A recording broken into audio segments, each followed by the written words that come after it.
Hey guys, welcome back to a brand new tutorial. In today's video, I'm going to teach you how to crochet my personal favorite project, and it's granny squares. But there's a fun twist to these granny squares. They are hexagons, and you're using the same technique to make your hexagons as you would a granny square. So it's just as simple, you're just incorporating a couple new techniques. Also, real quick before we get into the video, for the materials I'm using for this pattern, I'm using a 5.5mm crochet hook and a worsted weight yarn, but you just use whatever yarn you want and the recommended hook size for that yarn.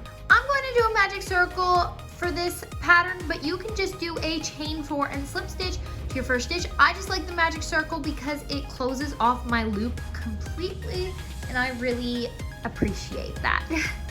So first you're going to begin by chaining 1, and then the one thing that's different about this pattern is instead of doing clusters of 3 double crochets, you're only doing clusters of 2.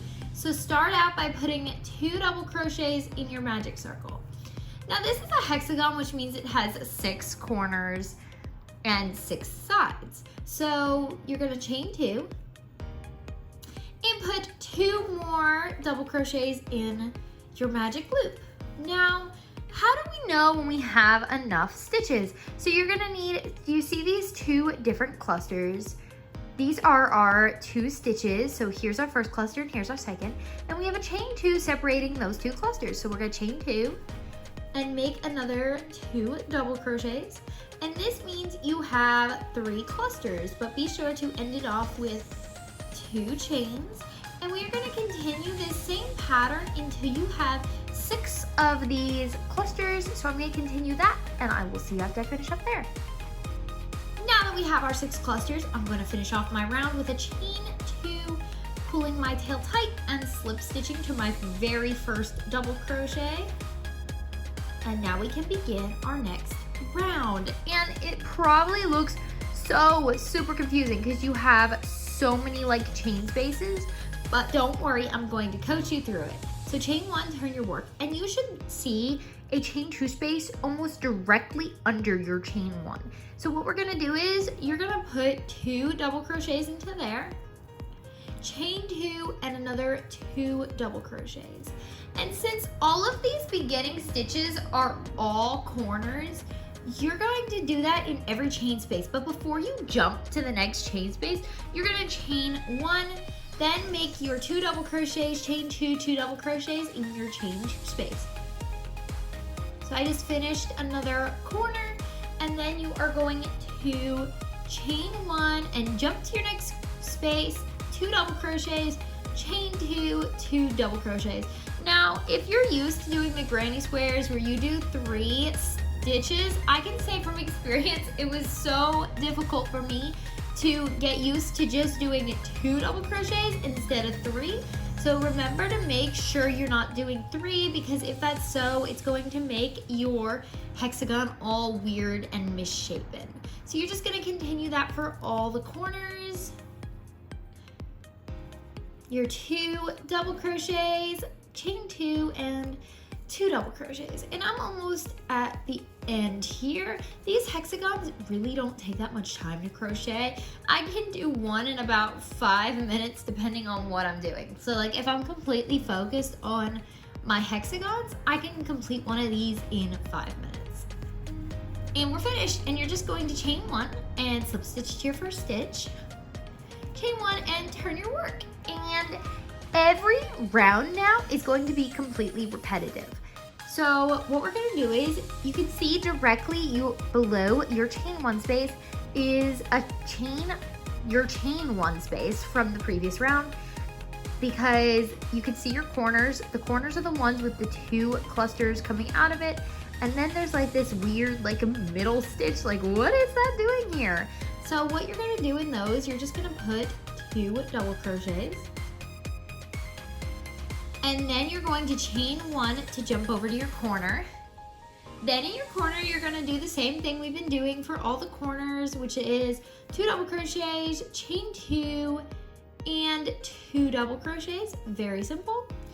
Then you're gonna chain 1 to get to your next space. And then again, there's this weird like chain 1 space, and all you're gonna do in there is put 2 double crochets, because those are now your sides of your hexagon. So we have our corners, and then on each side there's going to be just a single cluster by itself. I hope this is all making sense. I'm trying my very best. So next, after your single cluster, you're gonna chain 1 to move to your corner space. Now this is gonna be repeated all the way around. So in your corner spaces, you're gonna do the same thing we've been doing, which is your 2 double crochets, chain 2, 2 double crochets, and then in your like chain 1 spaces from the previous row, you're just gonna make a single cluster, which is just 2 double crochets. And just remember, after your corner, chain 1, and then after your single cluster, chain 1 to get to your next space, because we are going to need these chain 1 spaces in the next round. So I'm gonna finish this round, and then I'm gonna show you one more time how to continue increasing. Now to finish off your round, you're gonna chain 1 and slip stitch to your very first stitch, chain 1 and turn your work. And now we can see it is really starting to turn into that hexagon shape. And if you're following the pattern correctly, you should still have 6 corner spaces. And now is our 4th round. And this round is just gonna be repeated. You're just gonna be like increasing the number of single stitches you have. So for this round, we have 2 spaces for single clusters. Let me show you how to do that. So right below your chain 1 space, you have to do a single cluster. So essentially all your chain 1 spaces are gonna be single clusters, and then all your corner spaces are just gonna be the same thing we've been doing. So chain 1 to get to your corner, and then do your corner, which is 2 double crochets, chain 2, and 2 double crochets. Then chain 1 to get to your next space, which is a single stitch because it's only a chain 1. So you're gonna go into there, make your 2 double crochets. Now this is the only thing different from the previous round. Chain 1 again, and now you just have a chain 1 space again because you're increasing. So this one, you're just gonna do the same thing. You're only gonna put 2 double crochets, chain 1 to get to your next space, which is a corner. So now for your hexagon, there's two single stitches, 2 chain 1 spaces on each side, and then you got your corners. So all you have to do is put 2 double crochets in your chain 1 spaces, and in your corners, make your corners. So we're finished off this round, and I'll see you at the end. Now I've finished that round, and all I did to finish off my round was chain 1 and slip stitch to my first stitch. And now you can cut your yarn and fasten off, weave in those tails, and you're finished. I really hope you guys enjoyed this tutorial, and if you liked this tutorial, please go over and check out some of my other ones. I'd love to see you guys over there. And also be sure to like, comment, and subscribe, and I will see you all next time.